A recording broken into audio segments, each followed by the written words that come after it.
Okay, let's have a word of prayer, and we will try to finish Judaism and jump into Taoism.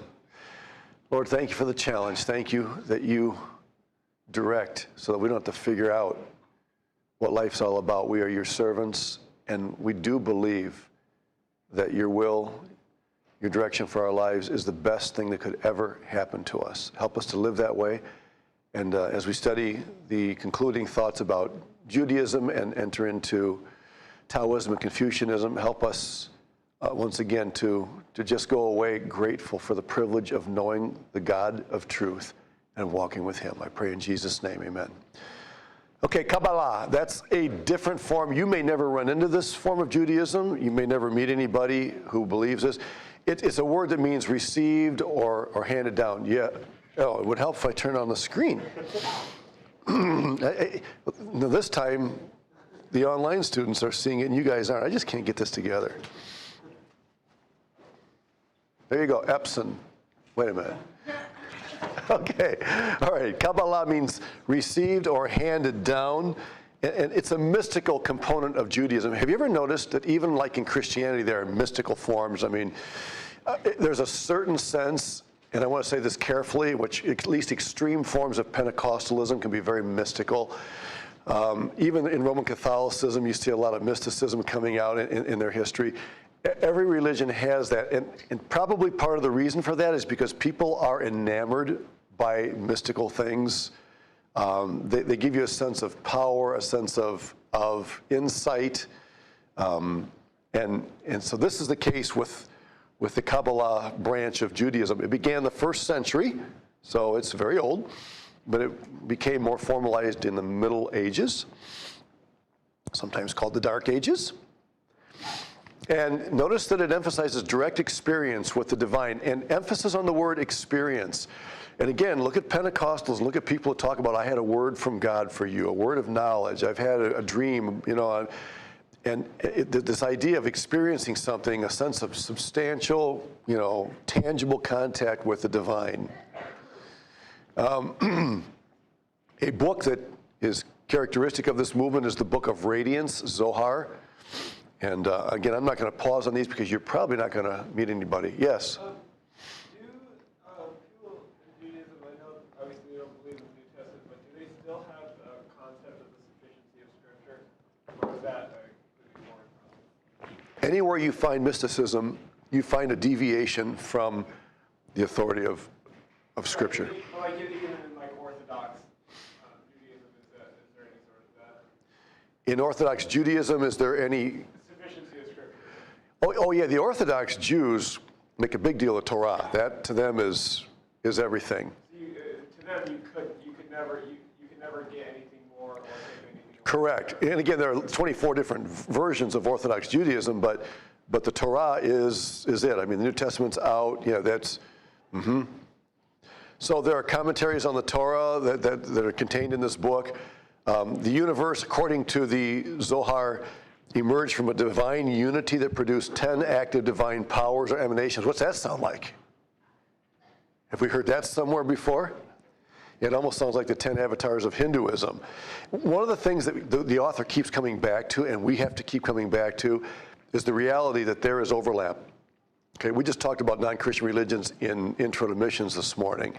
And and you see commonality, in a lot of overlap, because Satan's methods, I mean, you would expect Satan's methods to be found in more than one religion. He's not going to do something completely unique in one religion that he does in no form in another religion, okay? And he does that with the truth. He takes the truth and he modifies it to confuse people. Yes? Wasn't he compared by color? I don't know. I've never studied this, okay, but it does relate to colors in some way. And I'm sorry, I wish I could give you more on that, but... that does sound like confusing. Well, yeah, I mean, associations with things like that's probably worth looking into, and I wish I could give you a better answer. They are a step-by-step process of understanding the divine will, right? So, you're learning, and again, this is done through mystical kinds of experiences. Anything that's mystical is very subjective. To try to to tell somebody, no, you didn't have that experience or that wasn't from God is extremely difficult. That's why I would encourage you not to go down that road. I had people in Brazil tell me I had a dream about this or that. And what I would do, rather than trying to tell them, no, you didn't, I would say, okay, that's fine, you had your dream, but let's stack this up against the Word of God. What does God's revelation say about it? And so you're very gently, but intentionally drawing their attention back to where it belongs, to the Word of God.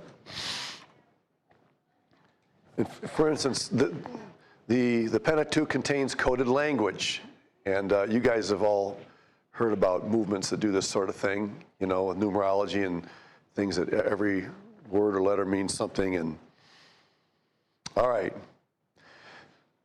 I have to move quickly because we are a little bit behind. Zionism, okay? You've all heard of Zionism. That's a big one today. Zionism really pays little attention to the person of God. Zionism is about the land, okay? That's why it's called that.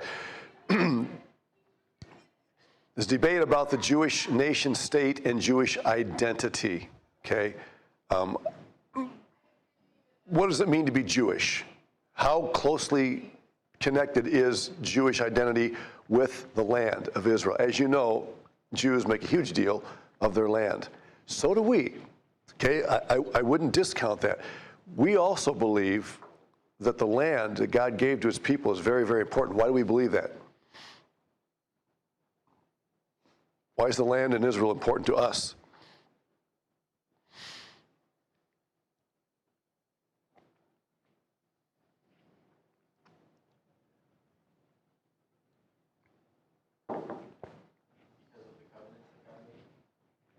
The covenant includes the land, and the covenant will ultimately be fulfilled in the millennial kingdom, which places a huge weight of importance on the land.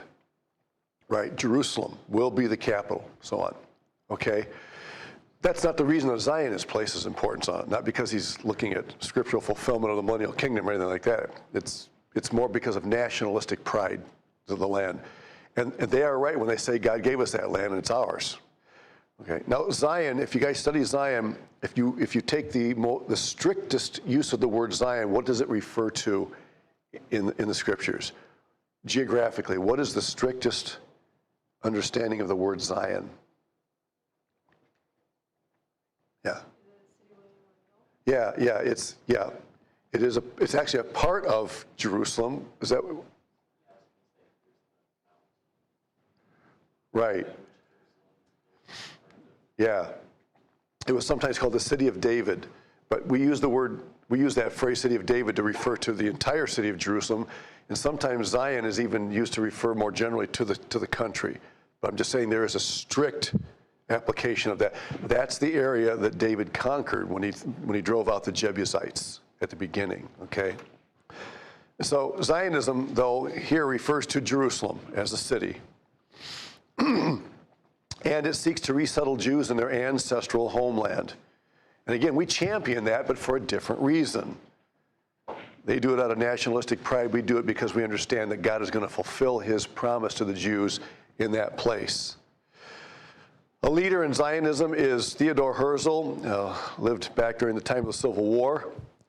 And he was a founder of it as a political movement, which, again, is just reinforcing what we've already said. Christian Zionism views Israel as a state as a prerequisite to the second coming of Christ. So, we would agree with that. And that indeed, when Jesus Christ comes back, the nation will repent and receive their Messiah, and he will set up his kingdom in this location. So we have something in common with the Zionists, just for a different reason. Does that make sense to everybody? All right, whoops, we don't want that. Palestinians, okay? All right, look, in your lifetime, this has become a huge word. When I was growing up, that word meant nothing except for, Palestine. But it has a whole different concept. The Israeli-Palestinian conflict began in the early 20th century. And boy, if Dr. Craig Hartman were here, when he comes for conference, he often does a workshop that kind of gives us a more background as to how this all got started, what has happened along the way, how has this whole conflict developed over the last few decades, and it's very interesting. And the issues abound, borders, coexistence, and so on. Yes? No, he can't come. Actually, David Barker, who is with Shalom Ministries, is going to be representing him this year, but we'll have him back. Yeah. Yep, absolutely. All these things and much, much more are problems, okay?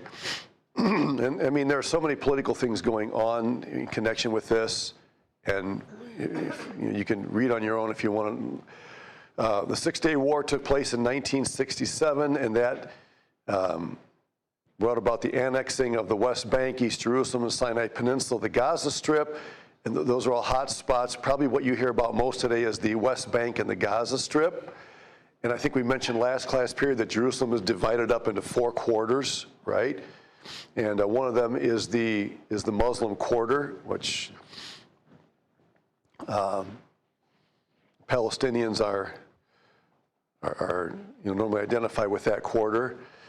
The Intifada is a shaking off. It's this idea that the Palestinians deserve that land. Their viewpoint is, we deserve this land. It was given to us, and the Jews say, God gave this land to our people, and so I don't think this conflict is going to end until Jesus comes. I really don't.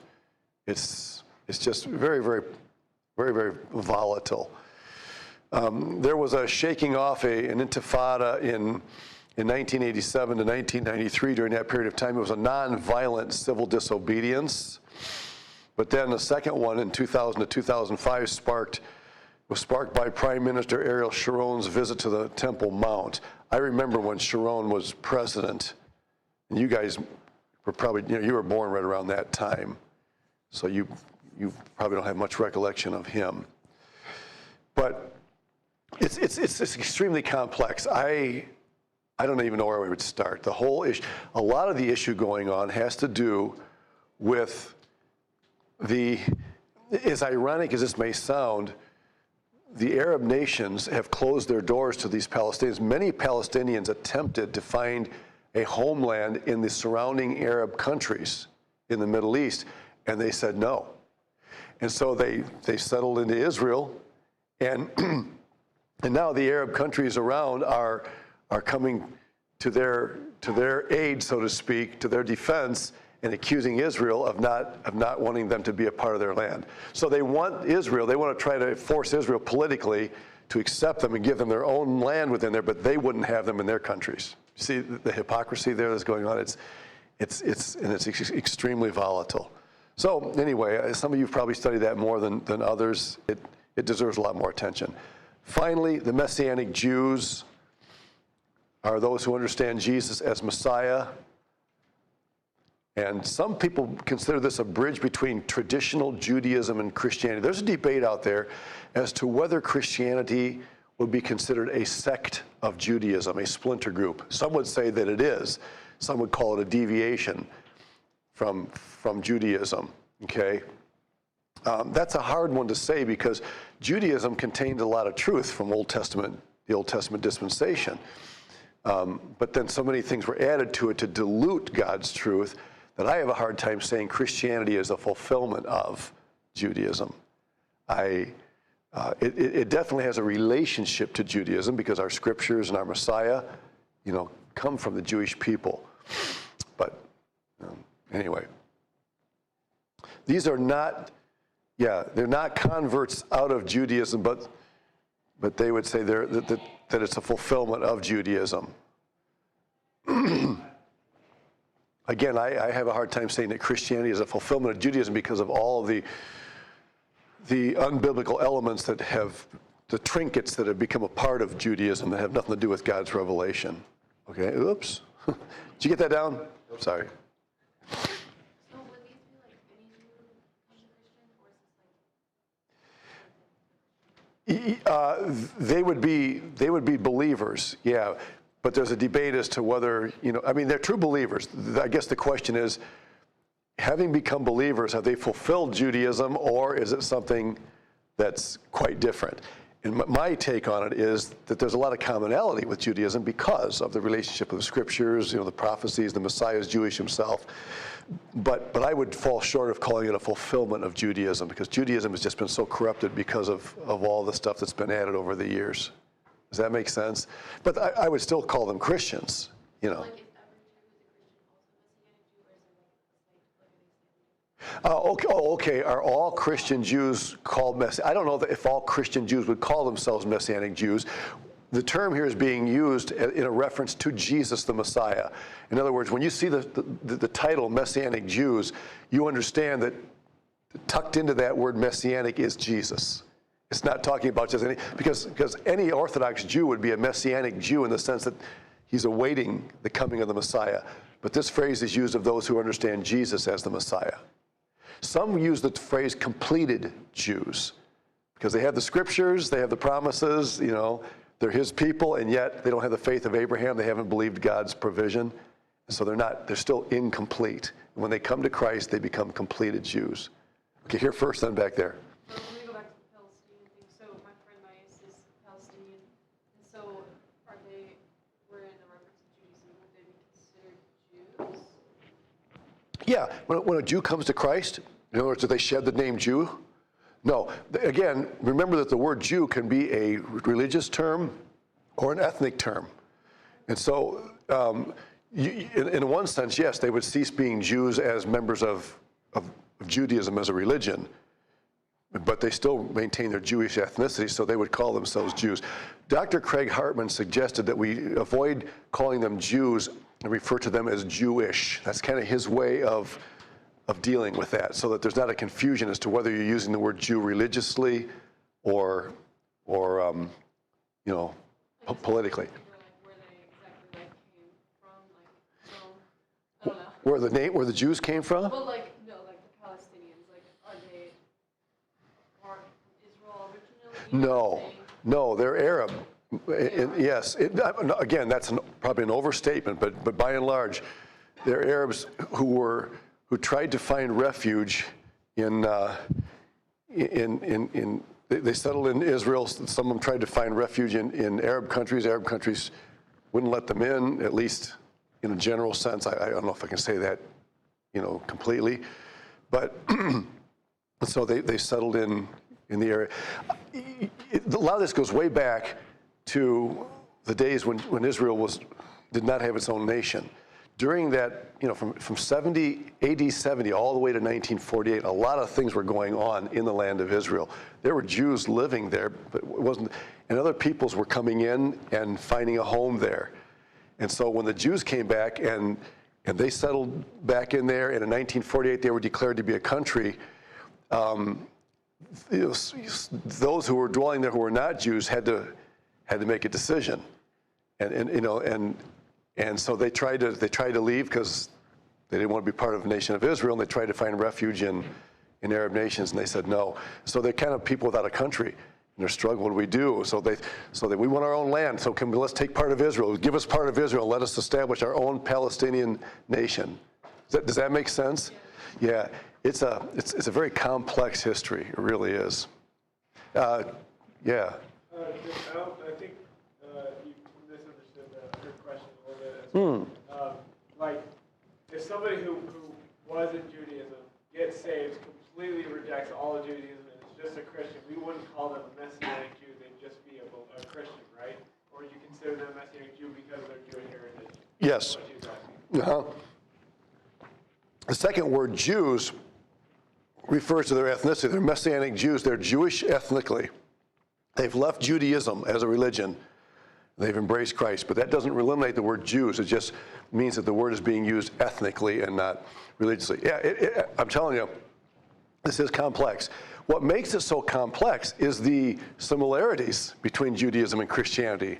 There is a lot of commonality here. Of all the religions we study, this is the one that we most closely identify with. But and so sometimes words can be understood more than one way, and it can get kind of tricky. Yeah. Does that help? Whoever was that the question you asked? Yeah. Okay. So all right. Hey, we've got to get on with our study. So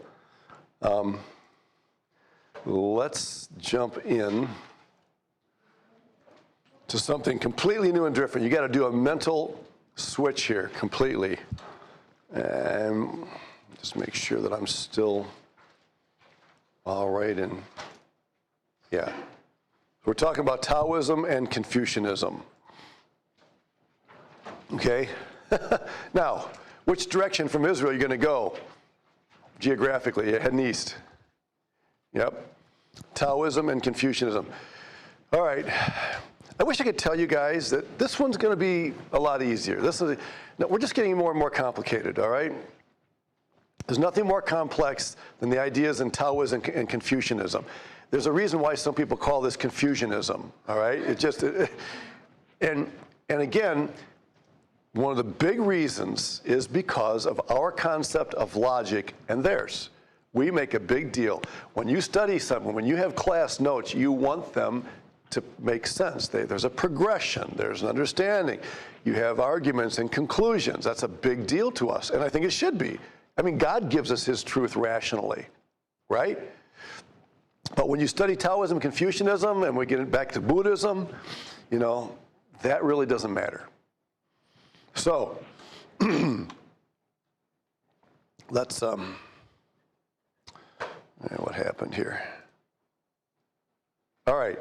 So the word Taoism, and again, this Taoism, Confucianism are part of a package of religions that have been known over the years in China. Just let me start with that.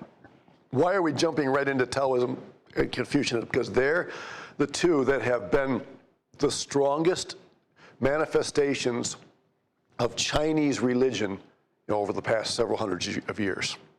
Okay, and we'll see there are actually 6 major Chinese religious groups that have been, been dominant over the years, but Taoism and Confucianism have led the way. And the word Tao means the way. Okay, interesting, isn't it? Jesus said, I am the way. Well, Tao is quite different than Jesus, as we'll see. Actually, when we talk about Confucianism and Taoism, we're not even talking so much about religion as we are about philosophy. There's a very real sense in which these two are more closely associated with secular humanism in the West than they are with religion. They don't emphasize any particular God, any deity, or any particular spiritual idea of spiritual reality or ultimate truth. They're really tied more to this life and this existence.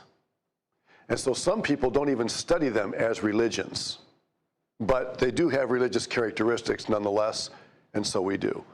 But you can see geographically that Confucianism has been really strong in northeast China, and Taoism stronger in southeast China. But, they're spread around as indicated in these 2 maps, right? So let's back up and look at a little bigger picture of China as it relates to religion. This is known as the 4 seasons of Chinese religion, and this kind of summarizes phases of Chinese religion through the years. From 1100 BC to 206 BC is what they would call the spring of Chinese religions. Now, is China a lot older than that? Yeah, China is much, much older. But again, the dominant religions that have appeared go back to about 1100 BC. And there is what is called the 6 ways. Now, I went online and I started typing in 6 ways or the 6 ways in Chinese. I cannot find the 6 ways that are referred to in the book as it's referred to. You can find, oh boy, I hope I'm still on. Let me just double check and make sure I didn't lose my connection here. We're still running. Okay. You'll find a lot of 6 things about Chinese, 6 major letters or 6 ways to study Chinese. There's lots and lots about 6 ways to do something in Chinese. But this is not referring to any of those. This is referring to 6 major religions or philosophies that have existed since 1100 BC, okay? And so I wasn't even able to locate the names of the other 4. I tried, okay? I'm sure that they're there somewhere. But out of these 6 ways, 2 of them are Taoism and Confucianism. So if you can remember that, that's they're going to kind of rise to the top, all right? And then you have the summer, which is 206 BC to about 900. And some of these are associated even with dynasties in China. I'll show you a map of dynasties in just a moment. So going up to AD 900, you have the summer, and that's where Buddhism really began to flourish in China. So, okay, I said I can only find 2. Sorry. Buddhism flourished at that period of time. Now, Buddhism began, and see, we haven't studied Buddhism. We were going to, but we changed. Buddhism started around 500 BC. It's hard to pin it down. Some say late 6th century, or mid 5th. But 500 BC is probably a good. And so about 300 years after Buddhism began, in India, 'cause that's where it began, okay? Remember, it's out of Hinduism. It started to flourish in China. And so today, if you ask, where is Buddhist most followed, there's no question, China, just because of the sheer population of China. When it comes to the percentage of people in China who follow Buddhism, that number is relatively low. There are other countries where Buddhism is much more dominant percentage-wise, per capita. But more Chinese people and Buddhist people in China than just because of its size. So Buddhism becomes a big deal about 300 years into the religion itself. And then the fall, which is 900 AD until about 1912, is when you find an effort among many Chinese to restore these early religions, Taoism, Buddhism. So even the 2 that we're studying today, Taoism and Buddhism, started coming back and started growing during this period from 900 to 1912 and established themselves in China. And then the winter. What would you guess would be the winter of Chinese religions?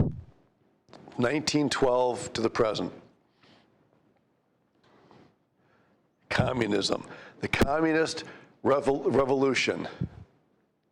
Now, China wasn't the only place that had a communist revolution, right? There's the Bolshevik Revolution, also 1917, I think that was. But early 1900s, there were, I don't know if I have the right date for that in Russia, but anyway. So communism, now you might say, well, communism is not even a religion. Well, actually it is, because atheism is a construct of theism, right? It's the negation of it, but it still deals with theism. And so now, you might think, oh, so communism comes in and just boots everybody else out. No, it didn't. That was the thought. The intention of the communist revolution was to eliminate religion altogether, because the dominant thought is religion is, some called it religion is the opiate of the people. And that all goes back to the Opium Wars and things like that went on. Communism did not end up uprooting religion in China. Buddhism survived, Taoism and Confucianism survived. And even today, when you think of China today, you probably call it an atheistic country, but it is also very much a religious country. Just that that's not what you'll hear. So what about religion in China? All right. There is no specific term in Chinese for religion. Remember we talked beginning of the semester that we even wrestle with the word religion, what it means, how do you define it? Well, the same thing is true, and maybe even more so in China. There's no specific word, but there are a lot of terms that suggest the concept of religion. That's not our English word men, by the way. That's the Chinese word men, which means door. And the word Tao, as we see in Taoism, means the way. So Chinese use more picture ideas to describe truth rather than the abstract word like religion. That makes sense? Religion is an abstract word, whereas the characters in Chinese are more concrete. They picture things. All right?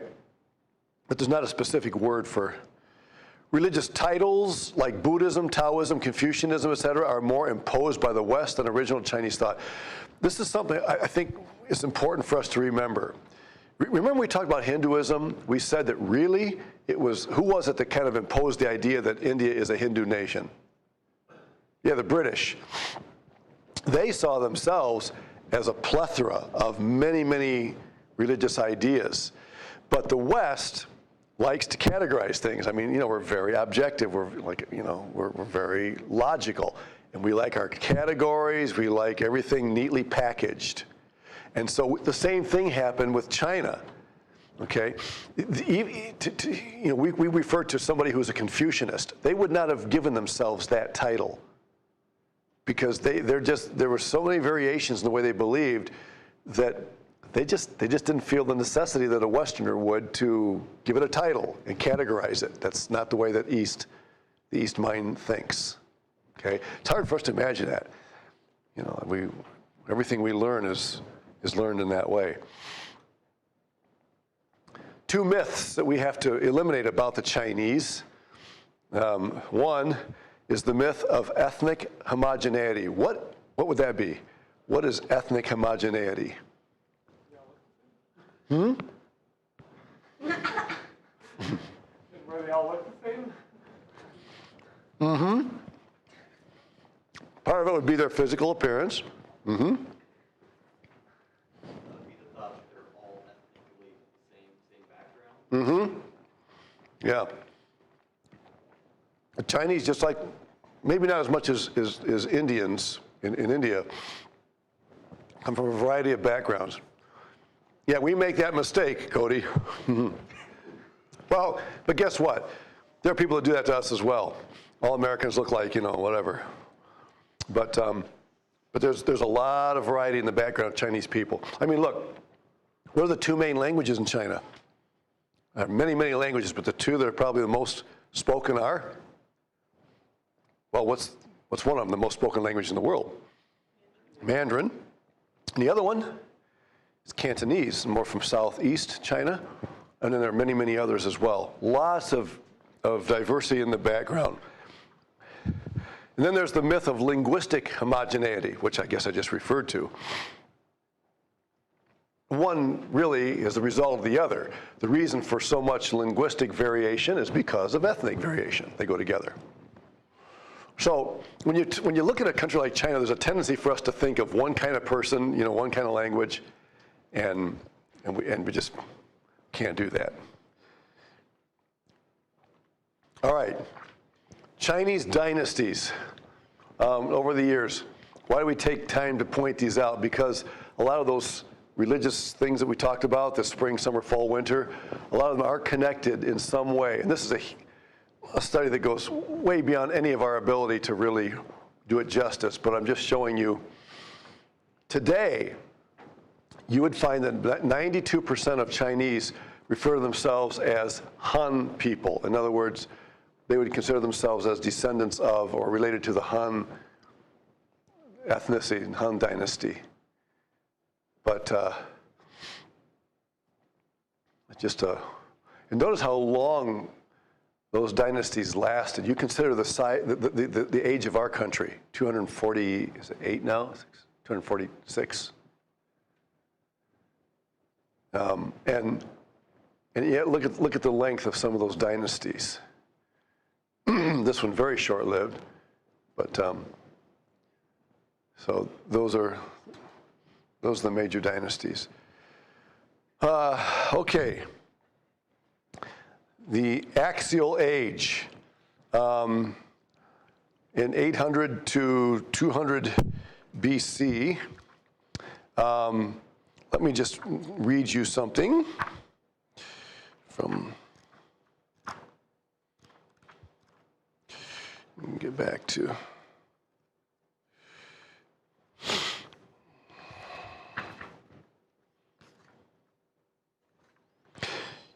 Why is this called the Axial Age? Your author says Asia and Europe experienced massive religious and philosophical changes between 800 and 200 BC. He mentions Karl Marx, who actually is the one that kind of coined the word axial age to describe the profound and lasting influence of particular individuals and their ideas on the world during this period. So the word axial has to do with major movers and shakers who influenced thought in the world.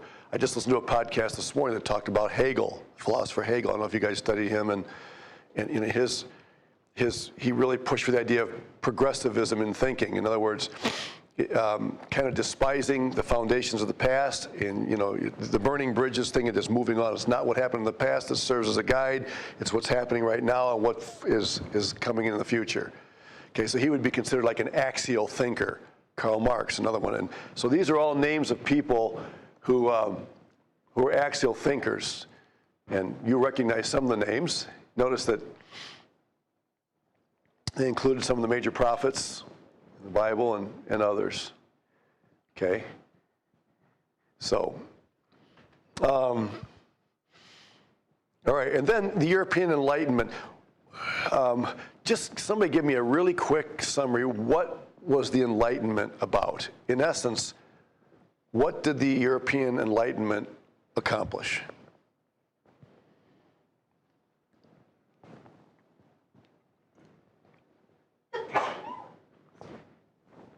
Bless you. When you think Enlightenment in Europe, what comes to your mind? Yeah. Yes. Yes, very, very much of a focus on humanism. And what's the invention that really helped propel that?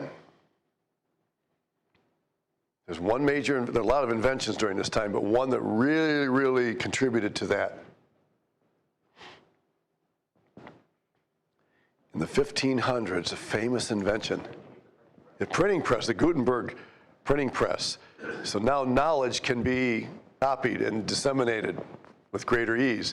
Before that, very few privileged people had a copy of any kind of a book or anything. We can't even comprehend that because we can get books so easily. It may put you in debt, but you know, books are so available now. You can go online, but that wasn't the case. So an emphasis on education, and remember from your other studies in Western Civ that even the Protestant Reformation benefited greatly from this period because of the emphasis on individual soul liberty. Anybody can learn to read, right? Anybody can study. Luther and others believed that anybody had the ability to study and learn and come to conclusions theologically on his or her own, right? Before that, it was no, the priest. He speaks in Latin, and you just, you know, you don't understand what he's saying in Latin, but you let him talk to you, and he'll tell you what to do. That's all that matters. So it's interesting that there was a positive benefit from the Enlightenment, but the big negative was that man is coming into his own. And so, you know, education becomes, science just goes nuts. And so this idea that we don't need religion anymore because now man can stand on his own 2 feet. That's the bad part that came out of the Enlightenment. And so Taoism and Confucianism are both, what do we say, more philosophies. They're more humanistic movements than they are religious ones. They are part of the product of that. Okay? Oh, and why world trade? Well, world trade is mentioned because that creates interaction. And the idea of spreading doctrine, spreading thoughts becomes much more viable when world trade begins to really crank up. All right. I don't think we're going to spend much time on this. There was a lot of conflict going on in China between 475 and 221 BC. Wars, and of course, when you have wars and you have one group dominating, then their religious tendencies, you know, tend to influence people more. So a lot of what was going on religiously during that time had to do with who was in charge, who had the power and the money and the influence to spread their doctrines. Let me just give you a few things. It was a period of instability. It always is when there's war going on. It ended in 221 BC when Duke Cheng from the state of Qin, became emperor of all. Notice he didn't last long, 221 to 206. And the reason that we take time to mention him is because it's from his name, from the name of that dynasty, that we get the modern day name China. So if you wonder where did the word China come from, it comes from the Qin dynasty, and it's a derivative of that word. Just for what it's worth. Even though his reign was very short-lived, his influence was pretty great. Okay? So, there's another emperor that we should probably at least try to know. And again, pronunciation is not going to be always a challenge. I had a student in this class a few years ago that knew Mandarin fairly well. So I'd always glance over at him when I wanted a pronunciation. But Emperor Shi Huangdi was the first emperor in China to entirely unify the nation. Remember, kind of like India, they didn't want to all be called one thing. They were not homogenous, okay? But he was the first guy to really give the China that we know today its national unity. He was called the Son of Heaven, and he believed he had a divine mandate to rule. So interesting. When China first became unified as we know it today, it happened through a religious idea. This guy was sent divinely to rule this entire realm. Interesting.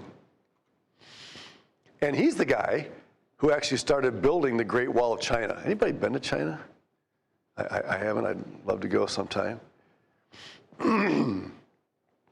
They say you can see that from satellite images. I've never looked at one, but... And he outlawed Confucianism. He thought that Confucianism was going to pose a threat to his authority. Okay? Because Confucianists were scholars. They were educated people. And look, anytime you study history, when there's a ruling party and then there's a group that's educated, there's going to be some sort of conflict. And that's what happened. Confucianists were very studious, and he was afraid of that. He wanted people to be ignorant. Now, the interesting thing is, even the communists for a while kind of put Confucianism aside, but then later on they let it back in. And we'll talk about that, why that happened when we get to Confucianism. But he was afraid of them, so he outlawed Confucianism so that people wouldn't challenge his thinking. All right, we're doing better than I thought we were going to do. There are some ancient Chinese schools of philosophy that we should at least mention. Of course, we're going to be talking about Taoism more. Taoism was an emphasis on returning to the simple life. And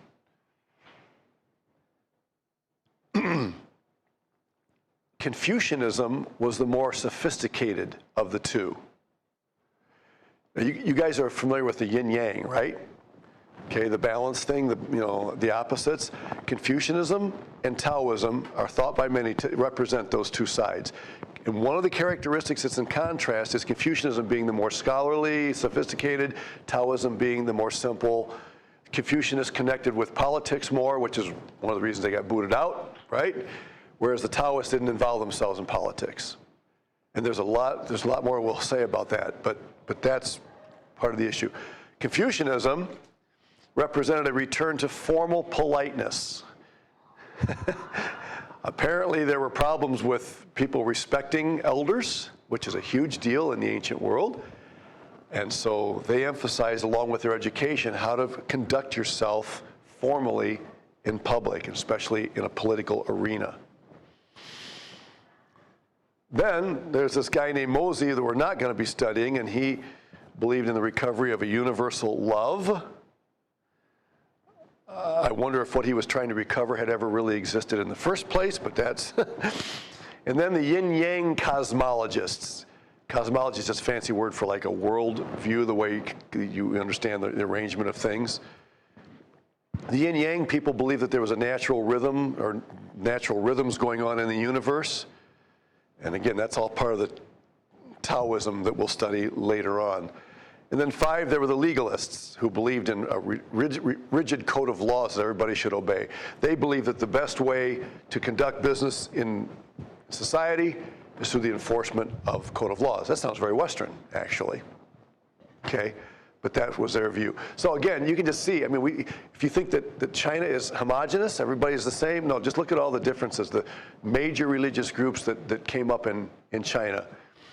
And there were many, many more that we know nothing about, but this at least gives us some. All right, well, we'll kind of come back and talk about the Tao and about Taoism more next time, but I think I've given you plenty to confuse you for the time being.